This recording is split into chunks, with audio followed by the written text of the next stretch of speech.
So before we get started in our presentations today, I want to begin by acknowledging that I work on and I'm hosted on the lands of the Mississaugas of the Anishinaabe, the Haudenosaunee Confederacy, and the Wendat here in Toronto.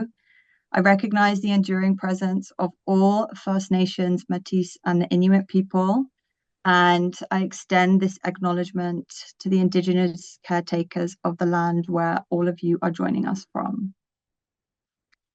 So thank you all so much for joining. We're so excited to have you. And today we're going to be discussing the dynamics of employer engagement in immigrant economic inclusion. So this is a really timely discussion, as I'm sure all of you have seen. We're facing a lot of policy changes in the immigration space at the moment. And some of those we're starting to see that access to certain immigration pathways, temporary, permanent, is really being linked to our labour market dynamics in Canada, right? The demand supply of labour, skills, and sort of eligibility for different immigration programs. So we're excited to dig in some of those dynamics today in our presentation. So our workshop today is going to be made up of 3 parts. Firstly, I will be sharing some insights from the Conference Board of Canada's recent study, Small Business Big Impact, looking into immigrant hiring and integration in 5 Canadian cities. So this research investigated employer attitudes, knowledge, and experience of hiring international talent in Canada's fastest growing small and mid-sized cities.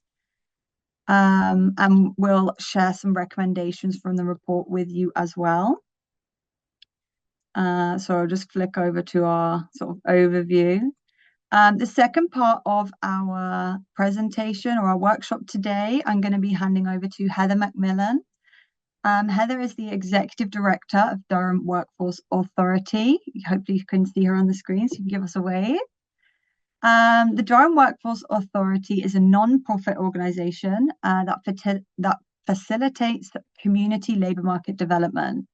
So they work closely with community partners to provide industry-related research and provide information on key labour market indicators. So part of this work is to improve local labour market conditions through this research and insights, but then they also drive innovation in service delivery based on this solid local evidence. So really excited to hear from Heather in the second part of our workshop. And then finally, we're going to be hosting a discussion. So as we're going through our presentations and discussions today, I'd encourage you to use the chat to send any comments, questions as we're going along, but we will be addressing them at the end of the workshop today. And then when we get to our discussion and Q&A section, if you did want to comment or ask a question, you can raise your hand, use the raise hand function. Come on camera if you feel comfortable and unmute yourself so we can sort of answer that question if you'd prefer to sort of face to face. But yeah, while we're doing our presentations, if we can keep our microphones muted, and then we're looking forward to a lively discussion towards the end of our workshop. So I'm going to start us off. My name is Alice Craft, and I'm a research associate on the immigration team at the Conference Board of Canada. For a brief introduction of the Conference Board, we're an independent applied research organisation. We operate across Canada, coast to coast to coast, and we're looking at providing applied policy-based research to address wicked problems that face key public policy areas in Canada. So one of those being immigration, and that is the team that I'm a part of. We've recently launched a research centre within the immigration team at the Conference Board called the Centre for Business Insights on Immigration. So through this research, we're specifically looking to address the wicked problem of the labour market integration of newcomers and immigrants. but we're also looking to address that through employer engagement. So this is the first piece of research that comes from this research center. And as you'll see, as we go through the findings and the recommendations, there's very much an emphasis on how can we collaborate with employers to address these sort of wicked problems, specifically the labor market integration of newcomers. So why were we looking at this specific project and why now? As I've sort of already hinted, two key parts of this wicked problem at the heart of integrating newcomers into Canada's labor market is firstly, immigrant underemployment. So there's issues in immigrants and newcomers getting into jobs, but getting into jobs also that use the full suite of their skills, their experience, their qualifications, and jobs that make this sort of immigration decision worth it for both immigrants themselves and for Canada. And then the second persistent issue that we hear is skill and labor shortages from employers across Canada. So clearly we're needing some novel approaches to addressing these two persistent issues. Previous research has shown us that in large part, these issues are down to or contributed by employers not making use of or engaging fully with immigration to meet their needs. So it's really important to start getting to the heart of these persistent issues through what can we do to engage employers in these immigration processes. And what we do has to start with our research, our insights on where these issues are. So we wanted to specifically focus on small and mid-sized businesses. So I'm going to refer to these as SMEs through our presentation. And as they make up almost 98% of employer businesses in Canada, these are really key stakeholders when we're discussing immigrant inclusion or immigrant economic inclusion and our labor market dynamics and trends. So in order to collaborate and make real progress on this, we want to be speaking to our SMEs and our business leaders in this research, and our recommendations are largely focused towards these two organizations. So firstly, why did we decide to look into small and mid-sized cities? This is the focus of our report. So you can see here, we have 5 of our small and mid-sized cities from across Canada. And we wanted to address this unique context because firstly, there is a key sort of trend, a key change happening in where immigrants are settling. So previously, the vast majority of newcomers would settle in Canada's big 3, right? Toronto, Montreal, Vancouver. But as of about 2018 and sort of moving closer to now, we're seeing that this majority has dropped to just 53%. So upwards of 45% of newcomers are settling outside of these big 3 cities. So where are they going?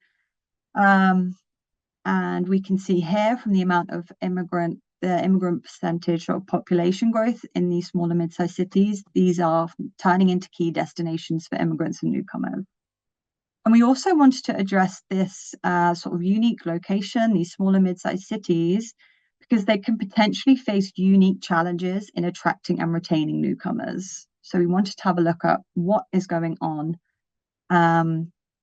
So we can see here, we have Moncton coming out on top with a really just over 35% increase in their immigrant population from 2016 to 2021. All the way down to Abbotsford Mission here in BC, with just under 7% immigrant population increase from our last 2 census years. So today, I'm going to share 2 key insights into what we heard from our interviews as part of this research, as well as 3 key barriers. So firstly, how we got to these insights and barriers. We spoke to SMEs, so our business owners and leaders. We spoke to settlement staff, people working in settlement service organizations, particularly offering employment services, as well as leaders in SME serving organizations. So these are chambers of commerce, boards of trade, business development districts, organizations like these, and government policymakers to understand the labour market needs, the dynamics, and the issues in these 5 Canadian cities. And we also wanted to propose impactful changes to expedite the issues of immigrant labour market integration and address these skill and labour shortages in these cities.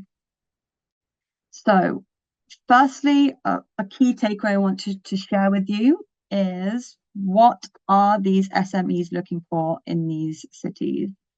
So, according to our SME serving organizations, these small and mid-sized businesses are in need of labor. No surprise here, right?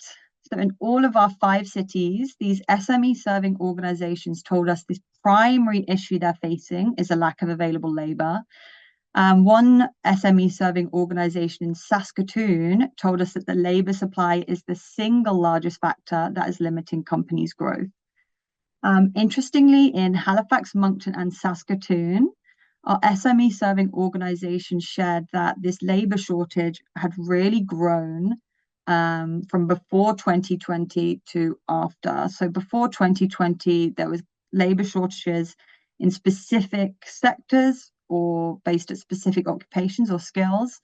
And more recently, that has spread to, cross-sector, cross-occupation labor need. We dug in a little bit further when we spoke with our SME owners and operators, so our small and medium-sized businesses, and we found that in general, they reported a shortage of specific skills rather than a shortage of applicants applying for available positions. So we wanted to find out what are these skills that SMEs are in need of. So firstly, we heard, a lot of need for technical skills. And this is in line with what we know about the Canadian labour market more broadly. There are structural skill shortages, and this was definitely reflected in our findings, particularly in the manufacturing industry, the construction, and the repairs and maintenance industries. But we also found that these SMEs are looking for social and emotional skills. So this is otherwise known as soft skills or human skills. And this was sort of brought up across the 9 industries that we spoke to in this research. They wanted candidates to have strong social and emotional skills or traits such as trustworthiness, reliability, and a prior awareness of workplace norms and culture. And overall, what we heard is that SMEs are looking for employees who require minimal training and investment after hiring, so to hit the ground running. And importantly, this was for everyone who is walking in the door, right? Not just immigrants, but prospective employees. But what's important here is that we can already identify some potential issues for SMEs wanting to engage in immigration to meet their labour and skill shortages, to facilitate that potential additional outreach, onboarding, and training. We also asked our SMEs specifically what they would be looking for among prospective employees who were immigrants or newcomers. And across the board, they identified English and French language skills, and particularly verbal communication, as critical. So the hiring managers were looking for industry-specific language skills, as well as general official language proficiency. And this is really interesting here. And they were looking for particularly high language requirements for occupations that require safety regulations and safety training, as well as occupations that involve customer service. So this seems pretty simple, but this research also identified some key barriers facing SMEs in meeting these needs. So I'm going to address 3 of these barriers now as we go forward. So firstly, a barrier that we identified is SMEs not knowing where to look. So we did see that there was some real movement among our SMEs, our businesses, in terms of how they assessed skills and experiences in an inclusive manner. But this was in action rather than intention. So potentially this is the way that they always have done things. So what do we mean by these, like this inclusive manner? They were using these inclusive hiring strategies, such as working trials. So that is, in the interview stage, show me how you would perform this specific job function, right? Let me see you using the skills that this job requires. Or show me a previous project that you have worked on that has used these skills that I am looking for in this prospective position. And this is shown to be, a really effective strategy for hiring inclusively. But what we identified was the barrier that there's a lack of an intentional effort on the part of SMEs to outreach to immigrants and newcomers and those that serve immigrants and newcomers in their communities. And there is also very limited movement in terms of onboarding and training employees according to their specific needs. So a one size fits all approach. So we found that these employers weren't potentially adapting their recruitment strategies to reach out to newcomers, and very few had reported working with immigrant serving agencies. And as we all know, these agencies are already set up, or these settlement service providers, especially those that provide employment support, are set up to help integrate newcomers into the labour market. So there's a real untapped sort of resource there. Another barrier that we heard from across Canada was a negative experience with the immigration system. So SMEs reported these really negative experiences. Of those that we interviewed, there was a wide variety of engagement. So some had engaged with temporary programs, such as the Temporary Foreign Worker Program, those that require an LMIA, Labour Market Impact Assessment. But we also spoke to employers who have potentially supported existing employees through visa transition from temporary to permanent visas. And we spoke to employees who looked for permanent immigrants from abroad. So a really wide range of experiences. And as you can hear, or as you can see, there were some tough responses across the board. So our temporary programs were seen to be prohibitively costly, particularly right for these small and medium-sized businesses, and unsuitable for meeting these short-term labour market needs. The temporary to permanent visa transitions were extremely frustrating, counterintuitive, and really time-consuming on the part of employers. And then we've heard from these employers who participate in sort of permanent immigration streams, that there was a lot of red tape involved in participating in these programs, and that made the outcomes very uncertain. The process was very stressful. So yeah, not glowing 5-star reviews, unfortunately, from our SMEs. But what's really critical to understand is that these negative experiences have a much wider ripple effect. So what we learned is that SMEs are getting a lot of their information and their support from fellow SMEs, so fellow business owners and operators. So there's some really active, like business to business networks in these small and mid-sized cities. So when one SME has a negative experience, the chances are that a whole other group of employers have been turned off of using immigration or potentially considering immigration to meet their skill and labour needs. So these negative experiences are feeding into a much larger problem of negative perception, and then a reluctance to sort of venture down that pathway at all. A third barrier I really wanted to highlight with our group today was the fact that none of these issues exist in isolation, and that the infrastructure challenges in these small and mid-sized cities is really contributing to these persistent issues of immigrant underemployment, on issues accessing the labour market, and on the employer side, this skill and labour shortage that we're hearing about. So firstly, access to affordable housing is a key issue, right? SMEs and employers we heard from shared anecdotes of going to extraordinary lengths to provide employees with affordable, accessible housing. So we heard from employers who had hired from abroad. They were looking months ahead of time to rent units on behalf of their prospective employees.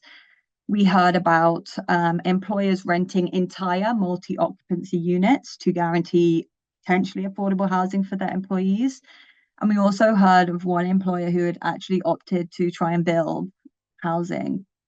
So this is not sustainable, right? There's already a lot of pressures on these small and mid-sized businesses, and especially in these very fast-growing cities. This is a barrier that needs to be tackled. And this is a particularly unique barrier, or a barrier that acutely affects newcomers because of potential challenges with a lack of knowledge about local rental or buying sort of housing information. And also due to a lack of a Canadian credit score for potential newcomers, there's another issue in being able to access like affordable rental units, right? Additionally, what we heard about was there's a real need for high quality public transit, and this need has intensified as these small and mid-sized cities and their communities have grown to new areas of development. And this sort of development has extended beyond the areas of pre-existing public transit systems.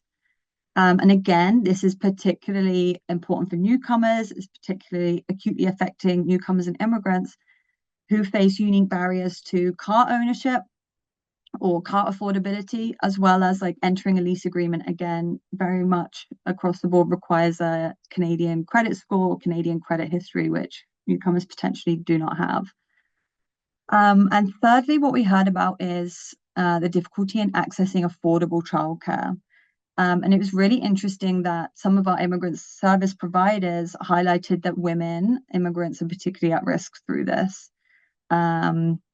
So they underscored the negative impact of this adequate childcare on immigrant women, as you know, in the absence of affordable childcare, it was often women or females of the household that were potentially forced to forego career opportunities or to leave the workforce altogether.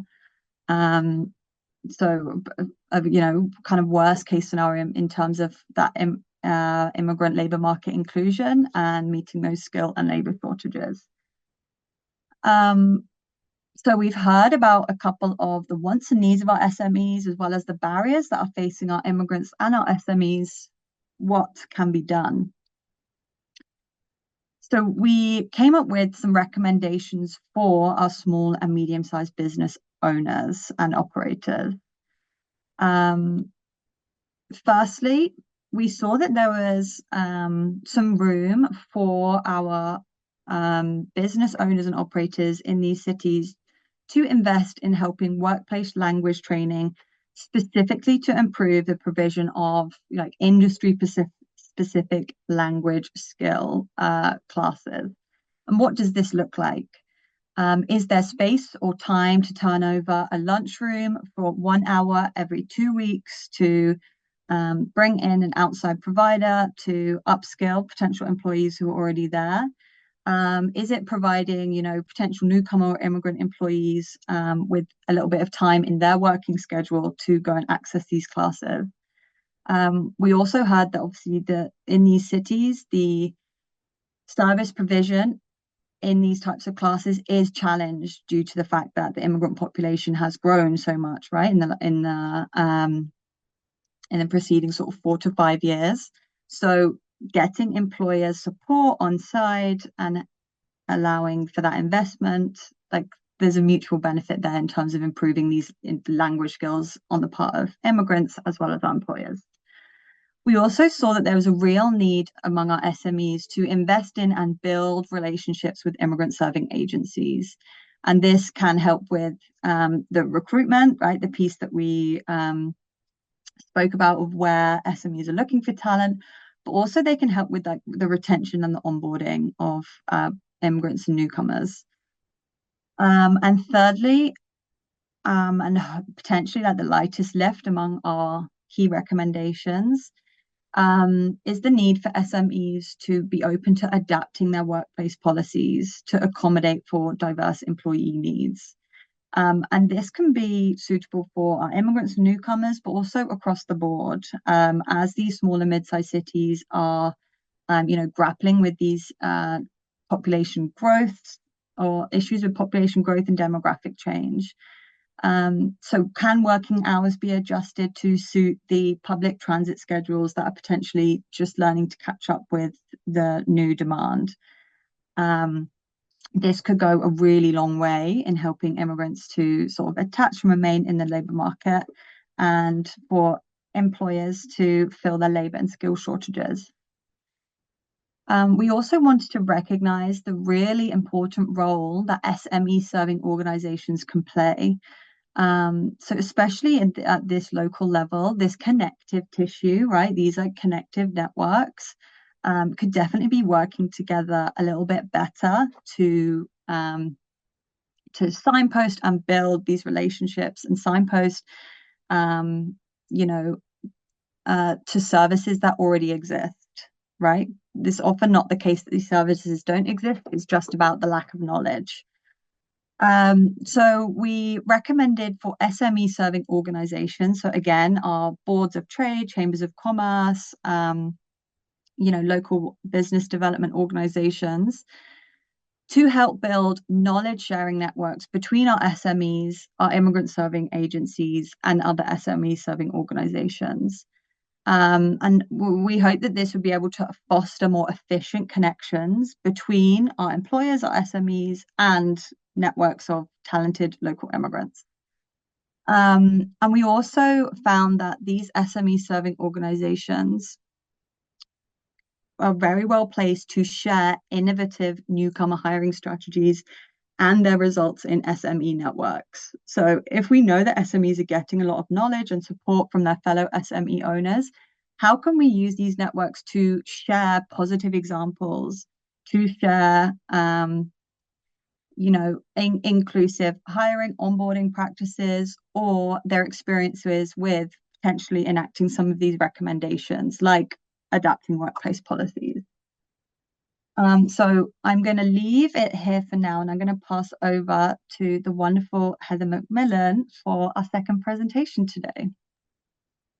Thank you. Hi, everyone. Thank you, Alice. The Durham Workforce Authority had an opportunity to participate in the report that Alice is referencing. And we thought it might be interesting to talk a little bit about my organization and the work that we do and how we serve as a connector in the community. And so we're one of those 26 workforce planning boards. So Ontario has 26 of these workforce planning boards that are funded predominantly through the Ministry of Immigration, Labour and Skills Development. And so we just simply talk to everybody in the community, and we look at those priority sectors and clusters and what those businesses are and where the businesses want to go, and have conversations across. And so it's interesting in that we touch a lot of pieces. And if you'll flip to the next slide, that'd be awesome. And so one of the things that my organization does is we adopted a survey process from the United States, from Iowa in particular. And so we are the only workforce board that does both the supply and the demand surveys. And it was interesting to talk about this work in the sense of this report, because similarly, our findings are the same.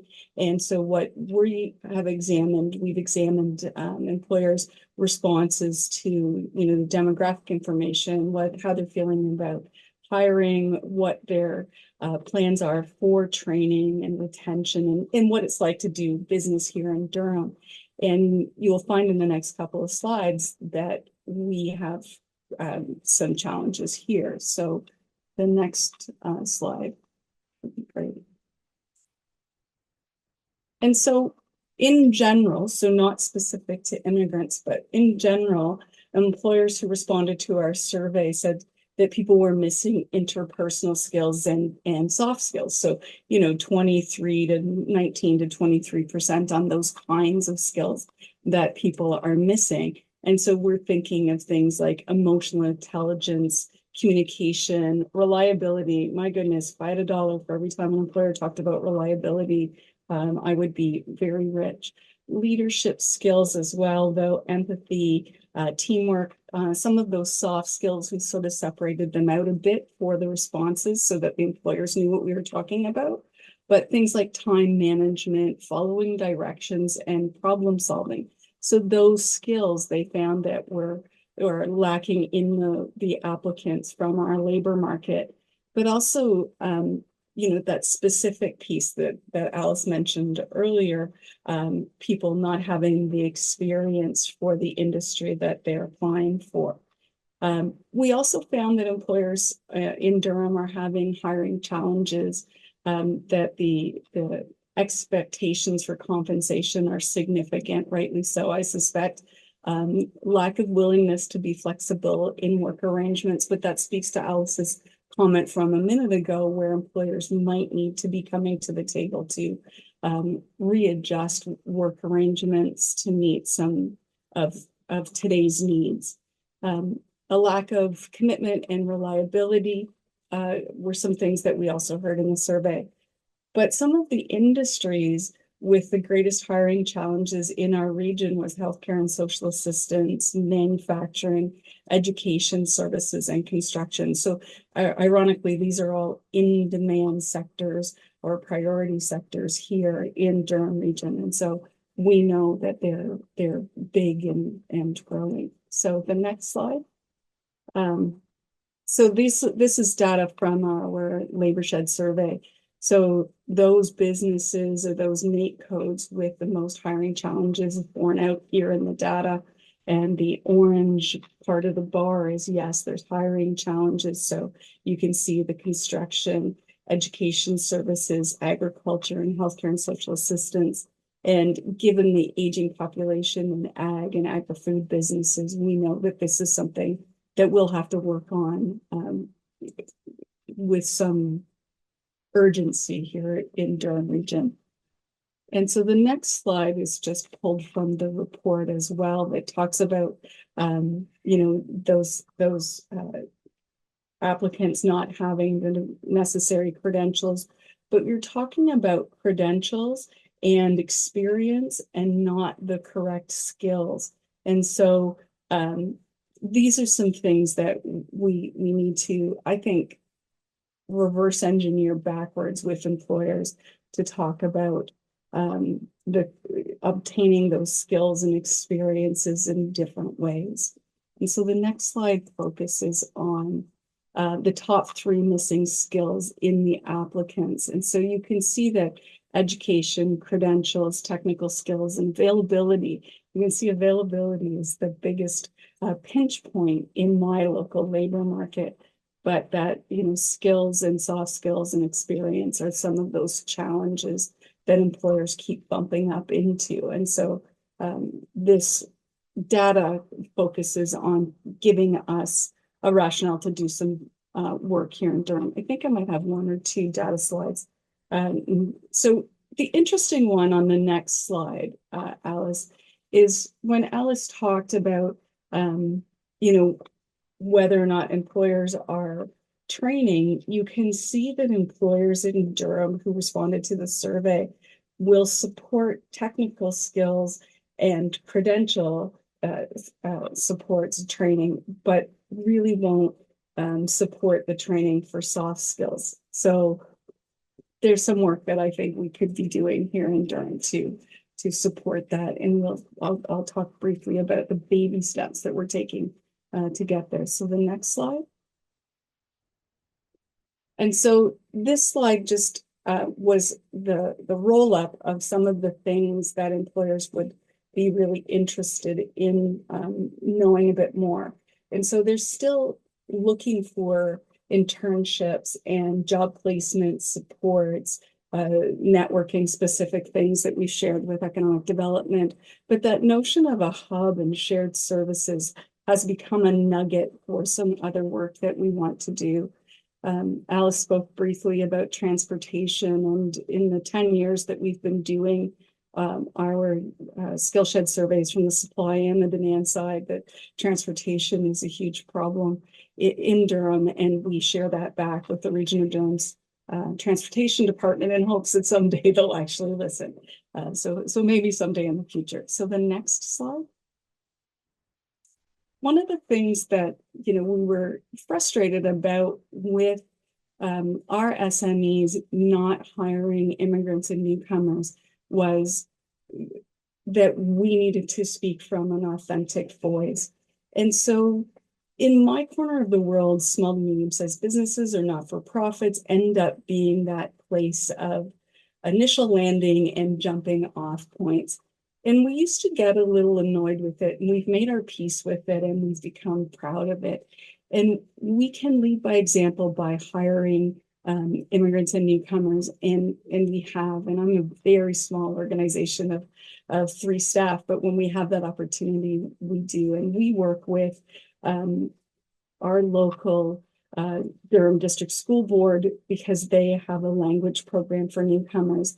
And I have a person with disability in that picture, and a gentleman who's came here from Syria and could not get a foothold in the labor market. And Ahmad worked with us on a particular research project, and so he got that Canadian experience, and I could just feel it that he was going to jump. His replacement, once he left our organization, was a medical doctor, and I didn't understand why she'd want to work with us. And so, not to pull the thread on the regulated professions, but she simply could not get any sort of job, and even a research job in Durham. And that broke my heart. And so she had an opportunity to work with us for 2 years on a persons with disabilities piece of research, and similarly has left us to greener pastures. And so it's awesome to be able to have that experience. It provides so much more value to my organization. But the piece that I think is really important is that we can then have formal, but predominantly informal conversations with small to medium-sized employers and talk to them about what our experience has been like, and how much more value they have brought to our organization and our work. And so the next slide just talks a little bit about in Durham, we have a Spark Center, and it is one of those regional innovation centers. And they work with businesses that are less than 5 years old and that are innovative, that deal with technology and research. And the report notes that organizations need to help SMEs. And so Spark Center works with them and works at the more detailed level than I do. And so they have 2 programs, the Startup Visa program and the Landing Pad Accelerator program for newcomers and female entrepreneurs.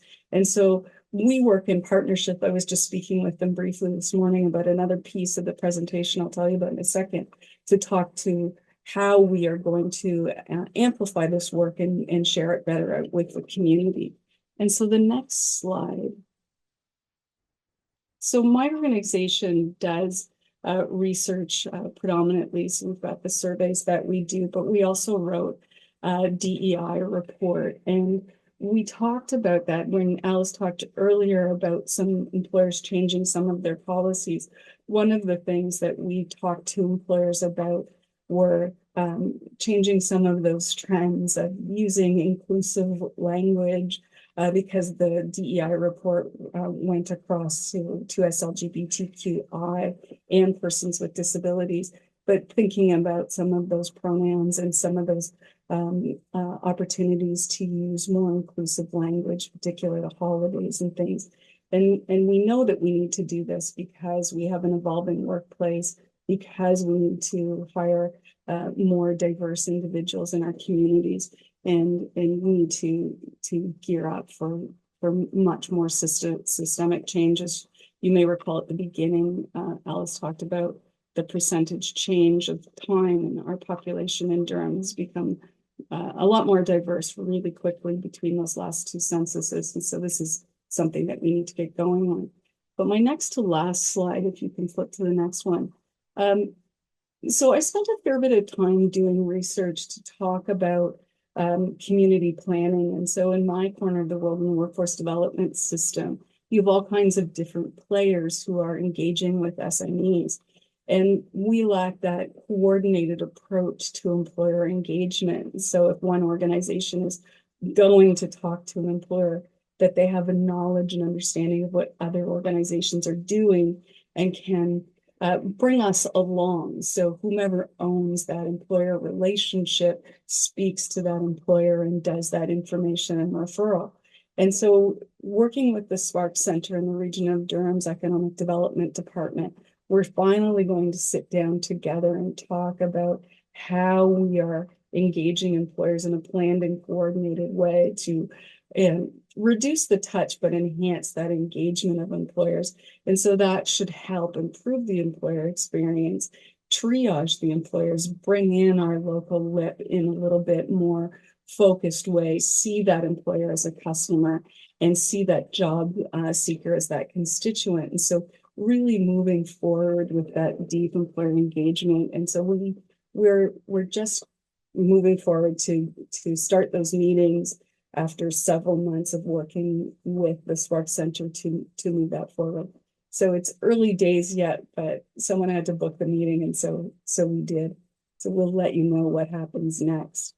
And I think that's it for me. That's how to get a hold of me if you want to talk anything more detailed or chat about surveys.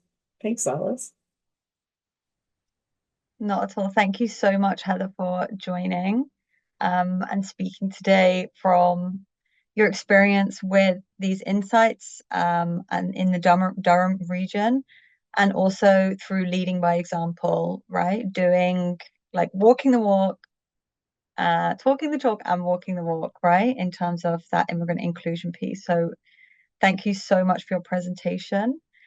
So to sum us up, what we had with some of these broad overarching insights from 5 Canadian cities, small, fast-growing, small and mid-sized cities. We heard about why that's an interesting and unique context that we could be paying a little bit more attention to. We heard about some of the needs directly from our SMEs, our small and medium-sized sort of business owners and operators. We heard about their barriers and the barriers at those community levels with some recommendations about how to address those. And then Heather also shared some of these insights specific to the Durham region and an area where there is, a really sort of strong presence in, as you saw on an earlier slide, some of these skilled trades, which we know is a problem area or at least a focus area in this labor market integration and labor market need and skill need piece. And yeah, heard about some sort of the exciting developments to come. So super useful. And thank you so much, Heather, again, for joining us and sharing some of these insights. What I would love to do is open up our discussion to all of you. I'm going in the chat now to see if there's any questions or sort of comments that have taken place throughout. If you had a question that comes to you now and you'd prefer to raise your hand and ask either myself or Heather or both of us, please feel free to do that. We have a raised hand here. Dulita, please feel free to turn on your camera, turn on your mic, and ask away. Hi, everyone. My name is Jolta, and I'm from the Red Dale Local Immigration Partnership. We've been working on a workplace inclusion charter for a few years, and a few years ago, it was something that people were interested in. But what we're finding now is that there seems to be a shift, and folks are taking steps back from EDI or DEI initiatives, which is, of course, if the larger businesses are taking a step, then some of the smaller and mid-sized businesses tend to follow suit. So I was just wondering if you have any words of support or even direction that we can take that. And then the second question is there still tends to be some anti-immigration sentiments amongst when it comes to labor and immigration. And so, of course, folks are not seeing the wider picture that we may have access to. And so they're seeing immigration and immigrants more so draining the economy as opposed to adding to the economy. And so I was just wondering if you had any words or directions for those as well, because all work with the Workplace Inclusion Charter is still ongoing. Thank you so much for a good presentation. Thank you so much. Two really interesting points there and questions there. Heather, I'll turn it over to you if anything comes to instantly to mind to address either of those questions. I hate to acknowledge, but I have heard similar things about the rollback of DEI or EDI move forwards.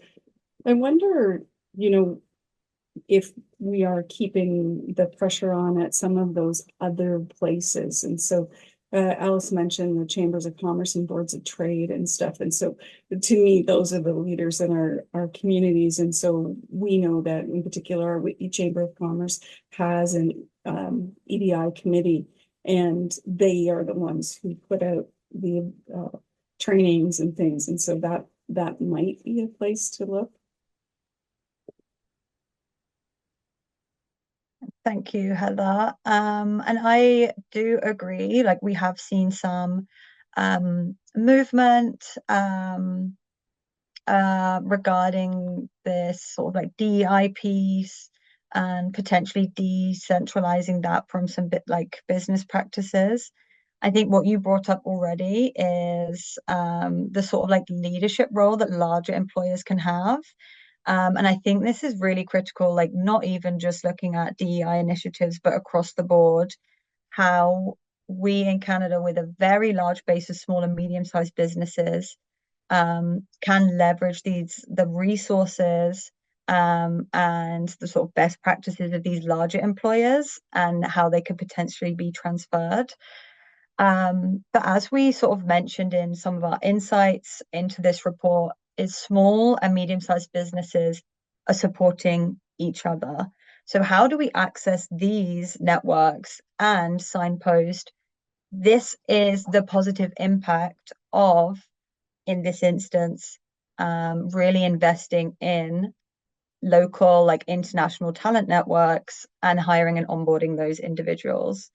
And something that I was very mindful of when we were conducting this research is what is most useful to employers? How do we make the business case for why you should be doing this? And I think that's a really important piece. And something like this is definitely speaks to why I think Heather is such a great person to speak on this topic, is how we approach those conversations with employers really matters. So are we knocking on the door and saying, I'm here to check that you're like living up to your DEI, your commitments?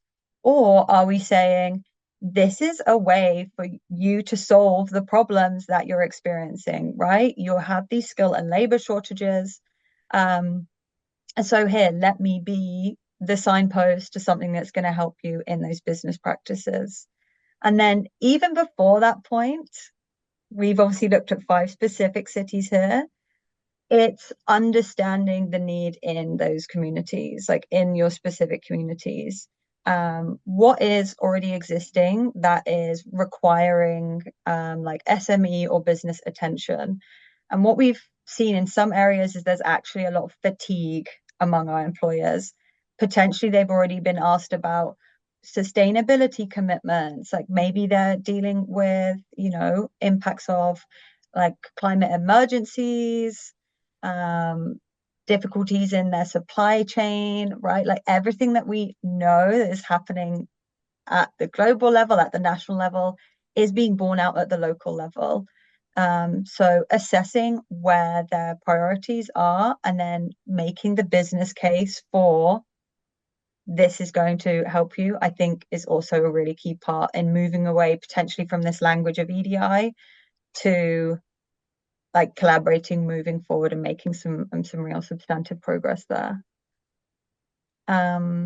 I see another hand is raised here. I have Dee Bromley. If you would like to come off mute and turn your camera on, we'd love to hear from you. Hey. Great. Hi, thank you. And thank you so much for the presentation today. I work with immigration with IRCC, and I work with employers. And so I help employers navigate the immigration process. And so I do hear a lot of what you're saying around it's complicated. And even just the whole thing of they want someone who's ready to start right now. A lot of the employers that I talk to aren't aware of the settlement organizations in their community who it's also a good pool of talent.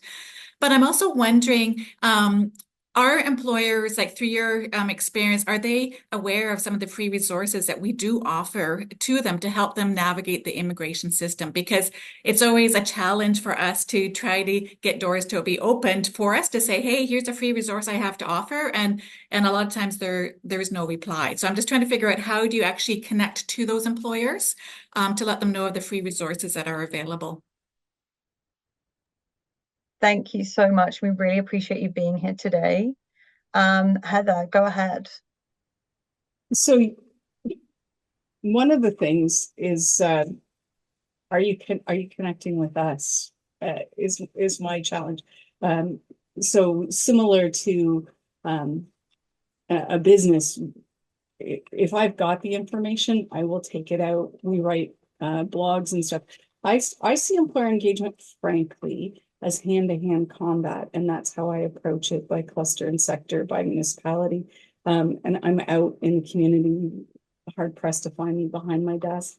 One of the things that if we had that information, we would include it for sure. So maybe that's a piece of homework for me, but if there is that, then I would love to have it.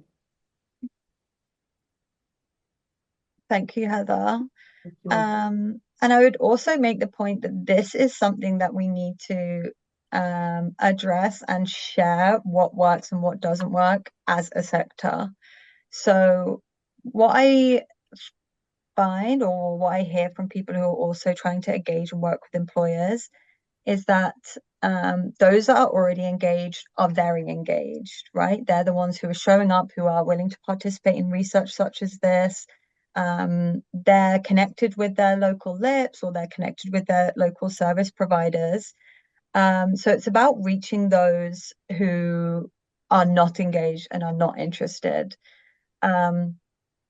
So what gives me a lot of encouragement and excitement is what Heather was talking about in terms of this collaboration between organizations that are working with employers. So you spoke about the Spark Center. So maybe looking at centers that are working with entrepreneurs. Definitely at the municipal level, you see that there's entrepreneurship hubs and new business supports. And this is where we can connect the service providers and the immigrants on this side, and the providers that are specifically working with employers, right? And this is where we can get that connectivity at the local level. And then again, it's really authentically like building those relationships, knocking on doors, and not starting it off with, or starting a relationship with, this is something that I think would be useful for you. Finding out what that is, like what they're dealing with, what they're struggling with, and building a longer term relationship at the local level, I think is really useful. And then this is where we start to see the use for something like a signposting organization that everyone knows that you can come to and say, this is the person you need to talk to about what these specific skill shortages that you're dealing with, or this is who to direct you to talk about that your employees are dealing with, inefficient access to public transit. But this is like the dream world that we all want to get to. But I think something that Heather emphasized was these authentic and longer term relationships with employers, and then utilizing those SME to SME or employer to employee networks, I think is a good way to go as well. Nora, I've got your hand raised as well. Feel free to unmute yourself and ask a question. I just wanted to make a comment with regards to the IRCC rep and having information available to employers. So I'm with the Immigration Partnership for Waterloo Region, and we are very closely connected to our Workforce Planning Board and our Chambers of Commerce, because there's two in our region. So we work very closely with them. Our LIP, as they call us, is very unique compared to some LIPs in that there used to be an Immigrant Employment Council in Waterloo Region. It integrated into the LIP when the LIP was launched 15 years ago. So we do work very closely with employers. And the one thing we do find is the struggle to refer them to the IRCC site for employers, because they're so overwhelmed with the information and they don't ever seem to be able, they comment that they can't access that one-on-one to get the questions answered that they might need. When I say they, it's SMEs. So we have been running some different workshops. We had IRCC come in a few different times and do workshops to explain to employers what is available to them and how to access it and get some of their questions answered. So I was more of a comment that we've launched a hub here in Waterloo Region with the Workforce Planning Board. It's called the Workplace and Immigrant Network. So it's more of a one-stop so that it can be an answer for employers, because we surveyed employers a lot and just found that it was just everything's so fragmented, and where can they gather information? Who do they go to? A lot of the things that you raised today. But I just think with we rarely refer to the IRC site, only because we'll get comments back from employers. Well, what did you send us there for? Because it's too much. It's too much for us. They want everything has to be so simple, so easy, especially for SMEs. But just more of a comment in that area. But thank you. Well, thank you so much, Nora, and feel free to use the chat function to share any of your sort of like resources or your website. Would be great to see what you've been working on there as well. We do have a couple of questions and comments from the chat. I'll keep an eye on raised hands. If that is, if people still have questions. We have a comment here that there is a department that has a grant from the Alberta government to offer free intercultural education training to SMEs all over Alberta. The person commenting shares that their experiences has been negative in that getting SMEs on board has been extremely difficult. We get lots of interest from nonprofits and people helping agencies, but the businesses don't seem willing to take the training, which is only 2 hours in length. Heather, I'm wondering if you could comment on potentially the difference in engaging nonprofits and those not in the nonprofit sector. Is that something that you have experience with? I smiled because several years ago, probably almost 10, we did something very similar, and we could not get employers out. Certainly SMEs, because certainly not for profits, because I think just the nature of the culture in the not-for-profit, we will come to training like that.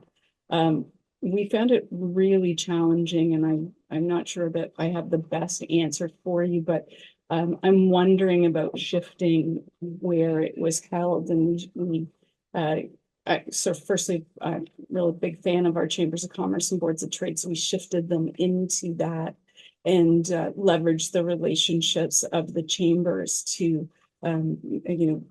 have those direct conversations with those employers to bring them into the trainings. And so I'm wondering if there's an opportunity to do some partnering with other organizations. because one of the things we found that employers were reluctant to attend is they weren't sure if it was the right spot for them, and was it safe to ask questions, and hopefully that's changed in this time. But I'm wondering if that's one of the reasons why. Also, we found that it's the employer breakfast that works and not the employer lunch or something like that. And so I wonder, not knowing, is what time of day you're hosting it, and if it's possible to combine something with something else. And I was just talking to ACDev, and they said that more businesses will come out to see the mayor than to come and see us. And so what if there's some sort of opportunity to add a different element to your training session that might bring those SMEs in? So hopefully that's some thoughts. Thank you, Heather. That's super useful. So yeah, again, getting to the point of building those connections and figuring out literally what is the time of day that works best for you. And also considering who's in the room at these events. Again, pointing to the usefulness of SME networks, right? How can employers help other employers? I hope that was useful. If you wanted to follow up to your comment there shared, feel free to come and raise your hand. A short question here. Can we access the report that your presentation has been based on today? So that one was for me. Yes, the report is available free on the conference board website. I think there's a login required, but it's free to access. This presentation will also be shared after our workshop today, and I've linked the report in I think like the second slide. So yes, that is definitely available. We have a question here. Were immigrant-owned businesses identified in the research, and did things look different from these businesses? So thank you very much for this question. We didn't discriminate when we were recruiting participants for this research between businesses that identified as immigrant ownership or not. We were very much broadly looking at small and medium-sized businesses that were operating in these cities, and then looking for, cross-industry representation. This is definitely something that in my researcher brain, is super interested in terms of the dynamics of immigrant-owned businesses versus non-immigrant-owned businesses. So yeah, hopefully that's something that we can look to address in future research for the CBII. I know that is pre-existing research, but I believe it's like sector-based, so looking at specific sector and the different employer dynamics. But off the top of my head, I cannot remember who has produced that, so maybe we can do a follow-up there.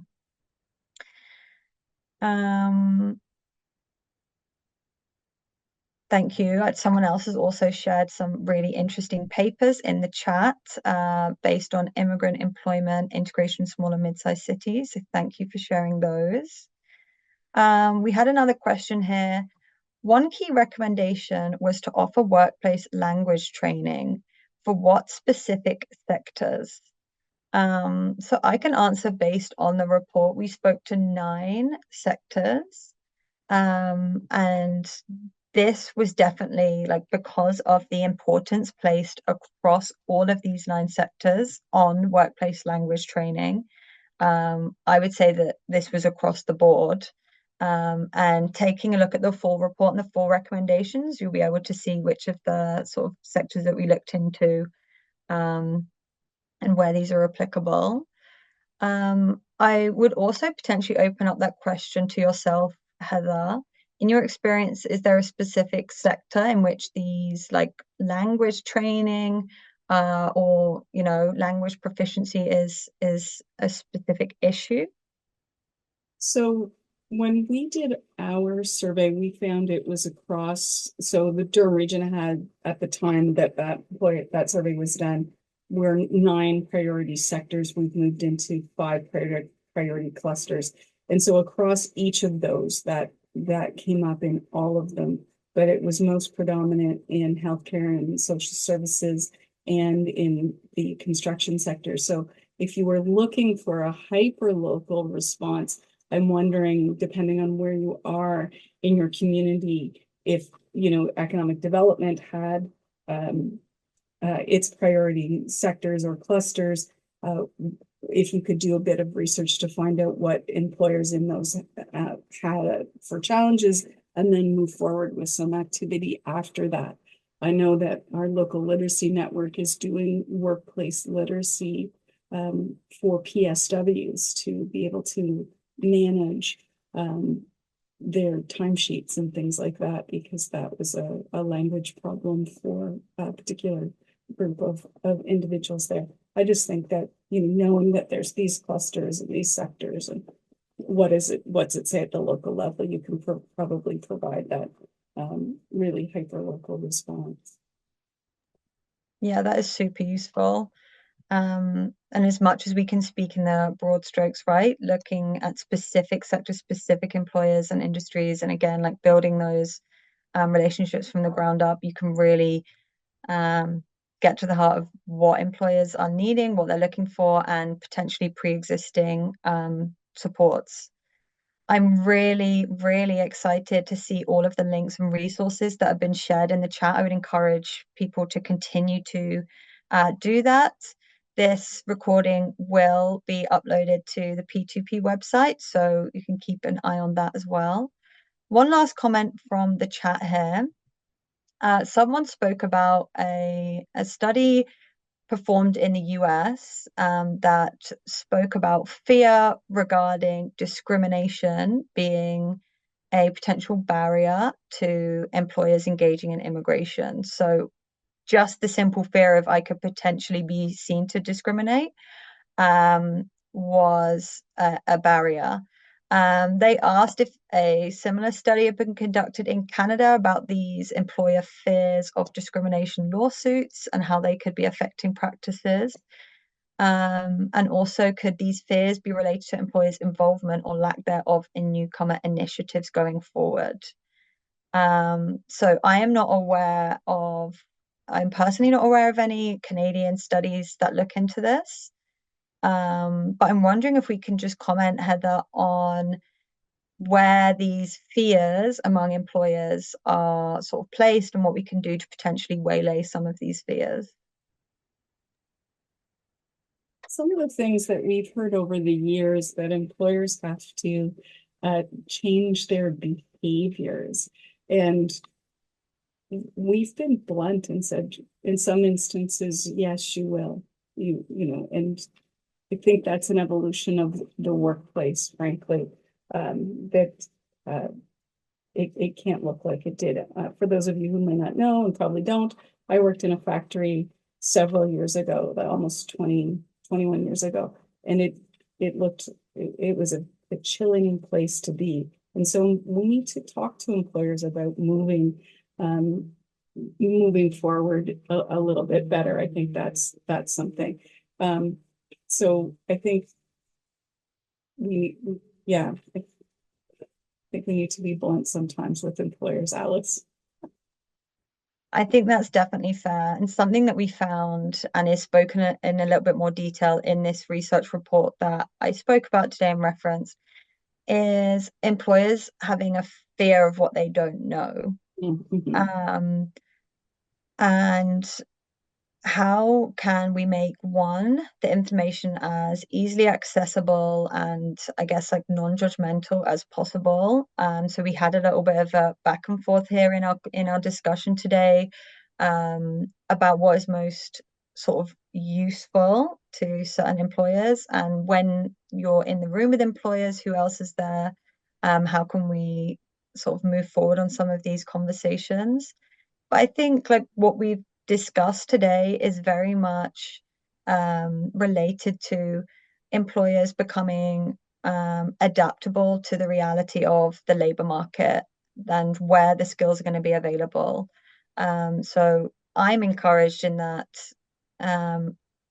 in our role in producing research, we can find out where potentially these gaps between the reality or what the labor and the skill needs are and where they should be coming from, and how we can sort of bring these two realities together. That's where I see a really important role in research. We have just a couple of minutes left, and I'm really thankful for everyone's sort of comments, questions, and engagement. It's so useful and really interesting. To finish us off, I would invite people to either just think about and contemplate some of these discussion questions, or feel free to unmute and share your experiences with us on some of these points. I would love to know if anything you've heard today is in line with your knowledge and experience, or if there's anything that you've learned from this research that you would look to inform or adapt your work. Feel free to put any comments in the chat, or as I said, you can sort of take away some of these questions, think about it, reflect on it, and I'm sure that I speak for Heather and myself that we would love to hear from you after this presentation as well.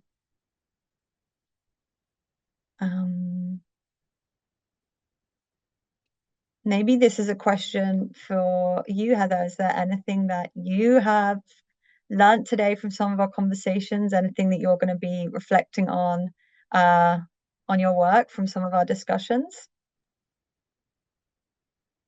Yes, there was some homework in the chat that I'm going to go and read and take a look at. So I'm excited to do that. You always feel like you're a step behind to grab the information. So every time you can find something and integrate it backwards into the community so that we can share it back out in a meaningful way is important. So we consider ourselves that conduit of information. The particular to your report, Alice, I thought it was a great report, and I really enjoyed reading it and the practical pieces that I found in the report. So there's that, and that it's always exciting to have those opportunities to talk to a broad community about what's going on and what we can do. Definitely, and thank you. And I'll share it right back to you as well, that your insights in the Durham region and your insights in your practices, just in how you hire and retain employees who potentially were not born in Canada and emigrated to Canada, is just so fantastic. I love hearing about what's going on in Durham and the innovations that take place. I really encourage you to keep us up to date with what these sorts of collaborative conversations that you have in the next few months coming up, what they look like and what the outcomes are. But I think some good advice for us would be keep your eyes on Durham Workforce Authority website, what's going on and what is the news. So yeah, we're just about to wrap up now. There have been lots of comments about, is the presentation shared? Is the recording shared? Yes, both the presentation and the recording will be available on the P2P website in the coming days and weeks. Both Heather and my contact information is in the presentation, so we encourage you to reach out if you have any other questions or comments. And we want to thank you all again so much for joining us today. These collaborative conversations are really important to moving forward on some of these persistent issues and addressing immigrant economic integration and addressing our engagement with those employers. So yeah, super thankful to P2P for hosting this workshop, and thank you again, Heather, for participating. Okay, thank you all, and have a great rest of your afternoons or mornings, depending where you are. Okay. Thank you. Thank you so much.